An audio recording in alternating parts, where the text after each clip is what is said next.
Welcome to Hear Me Out, where no one here is an expert but me. We're all just lifelong friends who love sports and love to argue about them. Make sure to tell us why we're right, why we're wrong, or why we're all morons in the comments below. Today we're going to start by arguing whether or not steroid users should be allowed in the Baseball Hall of Fame. We'll start with you on this one, Jesse. So the answer here is clearly and obviously right behind me. Yes, the greatest player of all time should be in the Hall of Fame, and the Hall of Fame has absolutely no meaning whatsoever if the greatest player of all time is not in the Hall of Fame. Could you have an NFL Hall of Fame without Jerry Rice or Tom Brady? You couldn't have an NBA Hall of Fame without Michael Jordan. It doesn't make any sense for it to be a Hall of Fame if the greatest player of all time is not in the Hall of Fame. And I know Josh is going to argue, steroids improve this, steroids improve that. Steroids improve things for overly athletic sports. So if you're playing football and you're hopped up on steroids, it's going to help you burst that line faster. If you're playing basketball, you're hopped up on steroids, you're going to jump higher because your legs are going to be stronger. Strength is like one of the least things you need in baseball. You don't need to be strong to hit a baseball. You need hand-eye coordination. You need good quickness. You need good hit movements. You need a lot of good things that are required to hit a baseball. I played baseball all my life. I've never been able to bench my weight more or less. I'm not a strong guy. I played baseball my whole life. You don't need strength to play baseball. You also weren't a good baseball player. That's fair. Does it help? I mean, obviously it helps to have an extra 10 to 15 feet on a fly ball, but you got to hit the ball at the right angle. If you're hitting the ball straight up in the air, 10 feet is just going to be 3 extra steps for an outfielder. You hit the ball on the ground, it's not going to matter how hard you hit it. These are major league players. They're going to get that ball in the infield anyway. It doesn't matter. Steroids, they matter in some sports, yeah, in the Olympics. In baseball, steroids did not make that much of a difference, and they weren't even on the banned substance list until 2004. So you're going to suspend people from the Hall of Fame for using a thing that wasn't even on the banned substance list when they used it is beyond ridiculous. So, for me, the Hall of Fame encompasses more than necessarily just your stats. I think the Hall of Fame is about guys who played the sport really well, obviously, but it's also about guys who went about things the right way. And to me, steroids and really any performance-enhancing substances are they're banned for a reason. And I agree that in baseball there's not as much of an advantage of taking steroids as football or rugby or a sport like that where you need a lot of strength. But the idea is that there's guidelines and parameters set up for leagues. And the expectations is that the people who play in those leagues are going to follow those parameters. And when certain guys choose to go outside the parameters of those leagues, it's not necessarily about, well, what black and white advantage did you gain from using those steroids? It's really about the fact that every other guy in the league, theoretically, was staying to the guidelines of that league. And then this player went outside of that. He didn't go about things the right way. You know, he violated the code of conduct and was gaining an advantage, even if it was a small one in baseball. He was gaining an advantage taking a substance that no one else around him was. Barry Bonds was a great player, but if you go outside of the rules and the guidelines that everyone else is following, I know it's a bit of a tough argument because baseball is a sport where it's a little notorious for cheating, but still, the expectation is that everybody is following those guidelines, and you have people who chose not to. So if you ask any player that played in the steroid era, 50% is the number they give you. They'll tell you 50% of the league was on steroids. 50%. And if you want to talk about going outside the rules, Ty Cobb's in the Hall of Fame, who used to spike his cleats when he slid into second base, so they'd be too scared to tag him. Jim Palmer's in the Hall of Fame, and he threw spitballs his whole career, which were banned. Hank Aaron, greenies. Willie Mays, greenies. Babe Ruth one time missed a game because he tried to inject himself with pig steroids. I mean, there's a long, if you want to pull cheaters out of the Hall of Fame, we have a list of hundreds of people who need to come on out, including some of the same people who are saying steroid users shouldn't be in, that were using greenies, amphetamines, greenies that they called them back in the day, corked backs in the 80s. It's a long line of people, and if you want to start drawing the line here and now, which you say, you know, there's guidelines you need to be followed. Steroids weren't even on the banned substance list until 2004. So Barry Bonds won 7 MVPs before they were even on the banned substance list. I get it. They were a controlled substance according to the U.S. government. You weren't supposed to have them without a prescription for illnesses, stuff like that. But they weren't against the guidelines of the MLB, and they're making you stronger. Eric Gagne, a pitcher notorious for using steroids, said at the height of his steroids, he threw a ball at Barry Bonds, and Barry Bonds turned on it and hit it for a home run. That's steroids on steroids. Barry was just the best. I guess. Steroids are a banned substance, mostly because of the advantage that you gain from using them, but also the fact that steroids are not super safe. There's a lot of Yep. there's a lot of rage. very negative side effects that come Chris with Benoit using killed his family steroids. from it.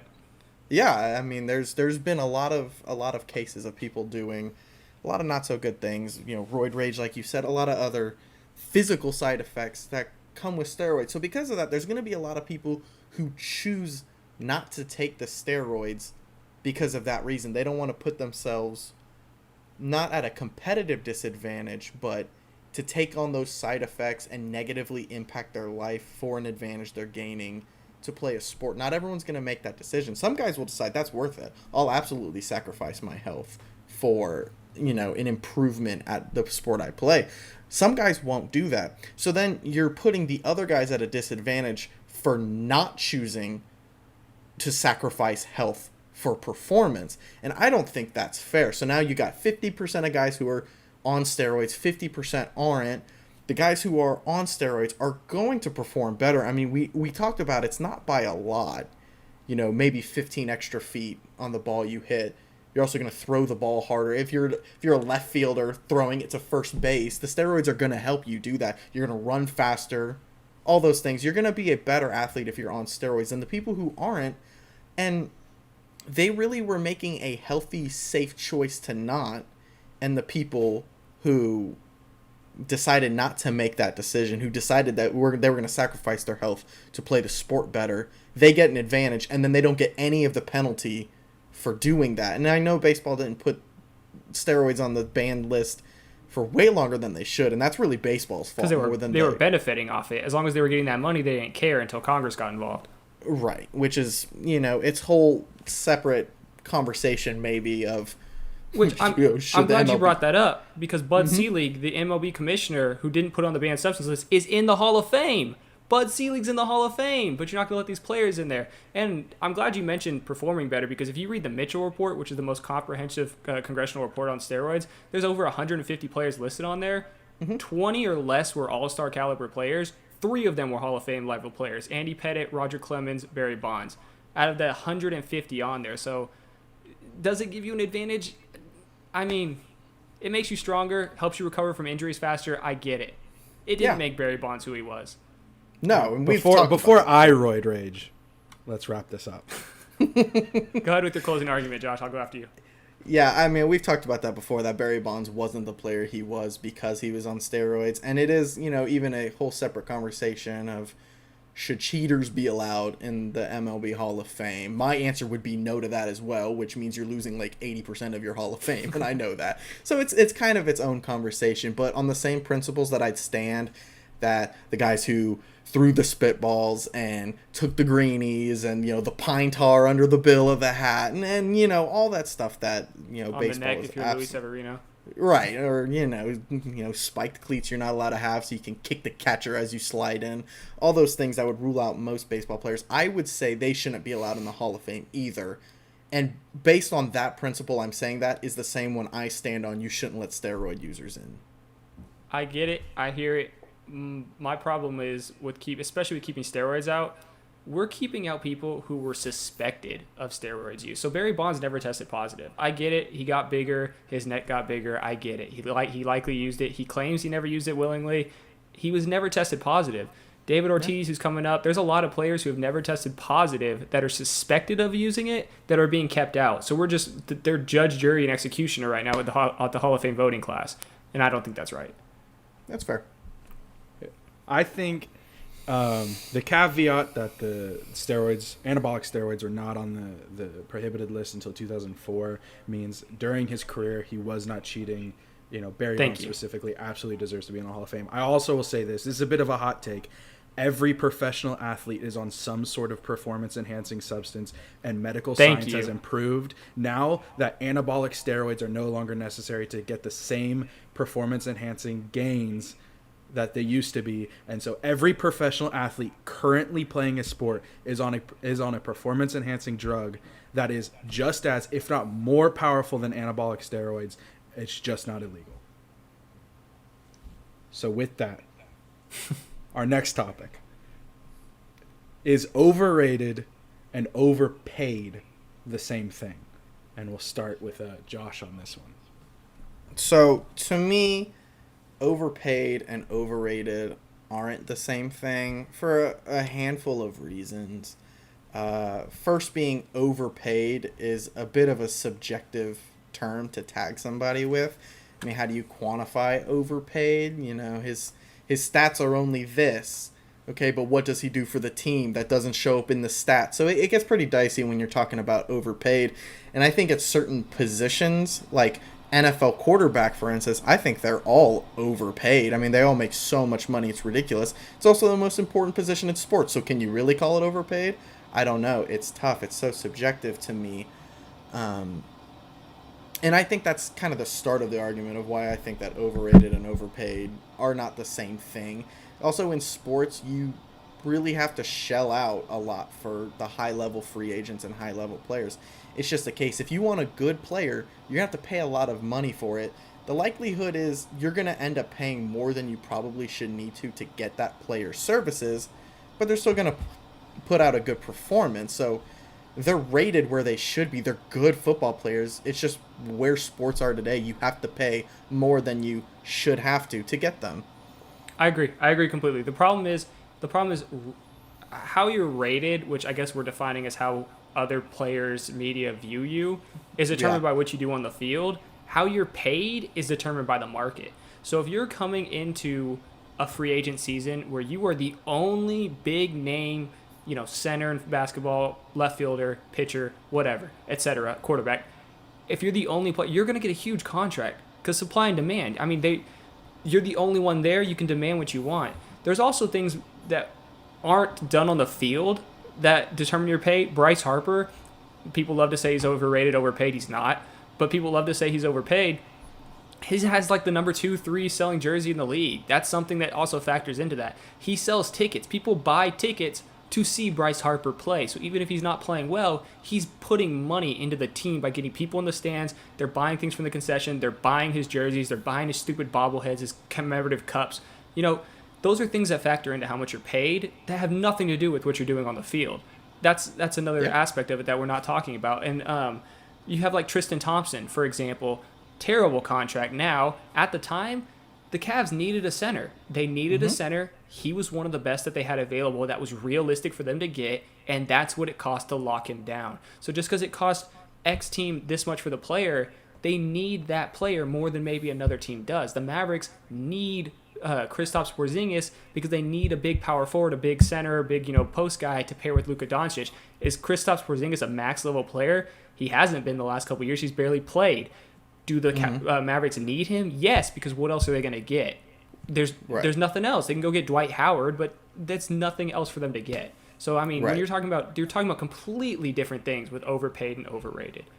I agree. And another thing that go ahead. No, go ahead. I was going to say another thing that factors into it too is scheme and what the coaches do with you. Exactly. So a lot of the examples I bring up are football because I'm a big football guy. So a recent one just off the top of my head is Le'Veon Bell. Super talented running back. We can say what we want about the effectiveness and the necessity of running backs in the NFL, but the truth is he's a super talented running back. And the Jets gave him a big contract to go to New York and play football. Well, then everyone, he's overpaid. He was a bust. He didn't do anything. He walked onto a Jets team, which is the worst roster in the NFL, where the head coach said, hey, let's just run Le'Veon Bell up either A-gap every single play of the game. He's going to get stuffed, and we're going to be shocked that it doesn't work. Well, that's not Le'Veon Bell's fault. You can't, carry an entire team on your back when you're the worst team in the league and just expect your high-paid player to carry a garbage roster. It doesn't make any sense. You paid Bell a lot of money to be a centerpiece of the offense. Well, crazy enough, every other piece of that offense sucks. Is that Le'Veon Bell's fault? Absolutely not. His numbers suck. His stats suck. But the whole team sucks. So, maybe you should have spent some of that money on other pieces You could argue that, but is Le'Veon Bell overpaid? No, he's an incredible running back. How many Jets fans bought Le'Veon Bell's jersey? How many Jets fans are buying his commemorative cups? How many Jets fans are showing up to games to see Le'Veon Bell play? Would you watch a Jets game if Le'Veon Bell wasn't on the team? No. Why would you want to watch Sam Darnold suck for the 19th week in a row? There's other factors to this. I'll give you an example of an overpaid player. Kobe Bryant in his last 2 years when he got a max level deal for the Lakers, they gave that to him based on his legacy. That was an overpaid player. There was no logical reason for the Lakers to give him that contract. They gave it to him for legacy. That is an overpaid player. He already had his jersey sales. People were already buying Kobe Bryant stuff. He was already making his money. He wasn't contributing anymore. They made that deal for sentimental reasons. That's an overpaid player. You have Jerry Jones. Jerry Jones is the king of overpaying players, not because he doesn't need them, but because he pays them based on how much he likes them. He thinks they're his sons. He loves them. I get it. He's on the field. He's at the practices. He pays them based on reasons that have nothing to do with their value to the team. That's how you get overpaid players. You don't get overpaid players by paying someone who contributes to your revenue and to your team on the field.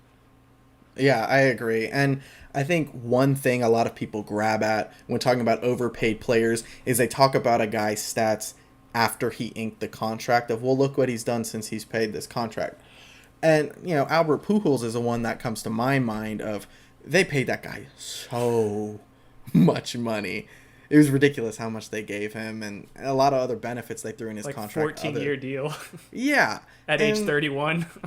Right. And are his stats living up to that contract since he signed it? Absolutely not. But was he a great baseball player when he signed it? Yeah, he was. He's a great player based on, like you said, his market value and the things he had done up until that point. He absolutely deserved the contract. So overpaid, absolutely not. He deserved, based on the market and his performance and level of play and what it was going to take to lock a player like that down, you had to pay that much money. Exactly. It hasn't panned out since. That's unfortunate. Maybe that can speak to his character and other things. Baseball is less scheme specific than a lot of other sports. He should be playing better. But to get that guy on the roster, that's what you had to pay. That doesn't make him overpaid. And that's the whole point right there, what you just said. If if the Angels didn't give him that contract, which is essentially the same contract the Cardinals offered him, somebody else would have. That's Absolutely. How much money he would have made regardless of who he signed with. The same as with Tristan Thompson when he signed with that extension with the Cavs. He would have made that same contract with any team who needed a center and could afford him because that's Absolutely. What the market dictated. The Absolutely. Only way you get an overpaid player is when you stray from the market value and pay for other reasons, like Kobe Bryant or Jerry Jones is famous for doing. Yes. Go ahead. I was just going to say, it does seem like this is, everyone here is on the same page because I completely agree with you guys too. Yeah. And another point you could add in is even a lot of the thing that drives what a player gets is their agent. You have really talented agents that do a really good job negotiating. Scott Boras in baseball. Get their players. He's broken his own record like 20 times. Yeah. So that even goes into it. Does having a good agent make a player overrated? No, obviously not. They just have a good businessman, running their money operations, and that's a good exactly. thing. Yeah, for sure.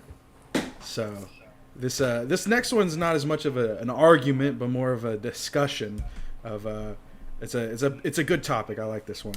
Is how we can fix the college playoff system. We can start with Jesse on this. Okay, first of all, I like the 14 college playoffs. I do. There needs to be more.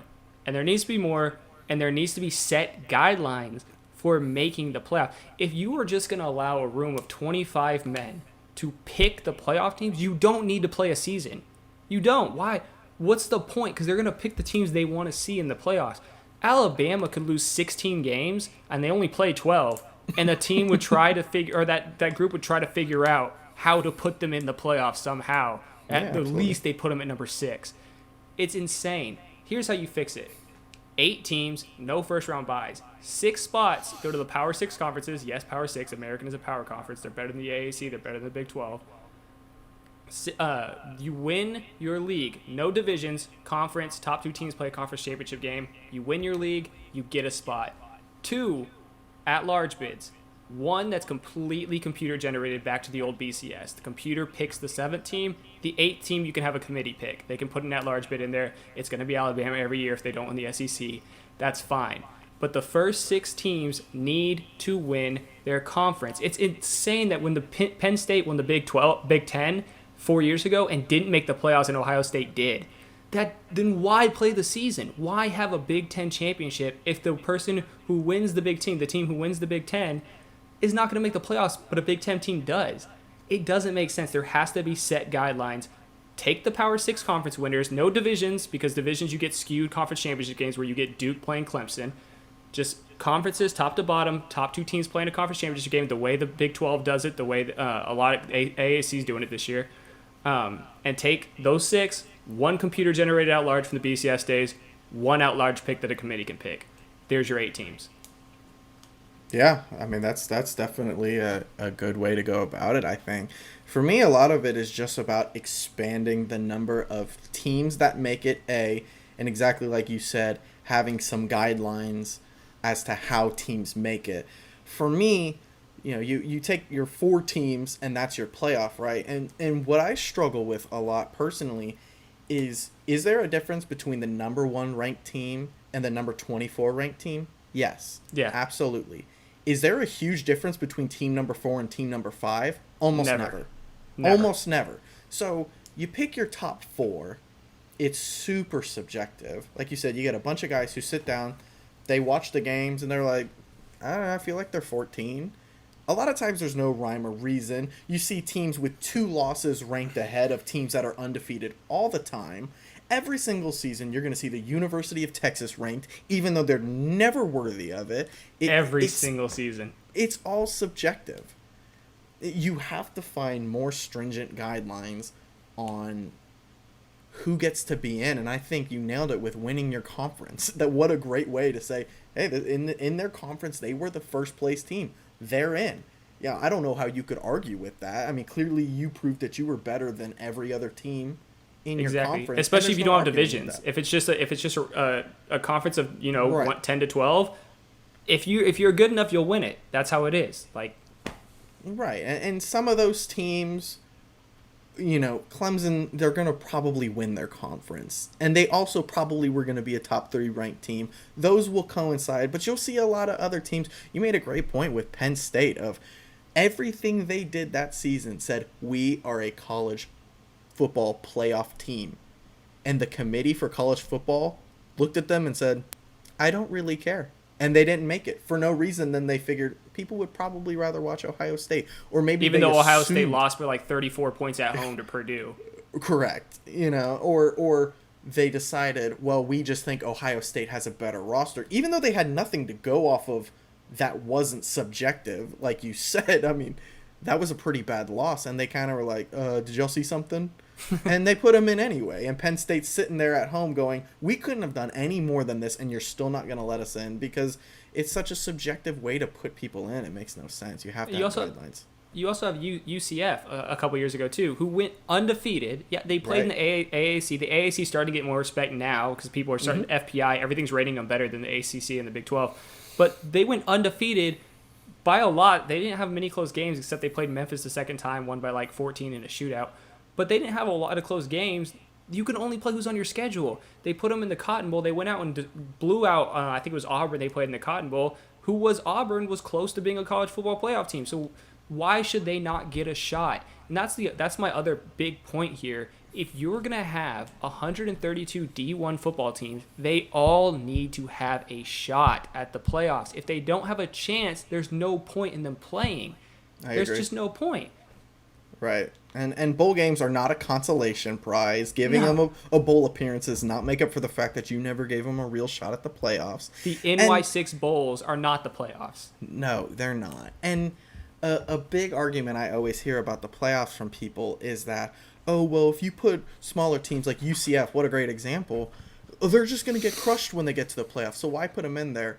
Hey, Jesse and Jacob, can you guys think of any recent college football playoff teams that were subjectively decided under the current system to be better than the rest and put in the playoffs and get absolutely curb stomped in game 1? OU, back-to-back years.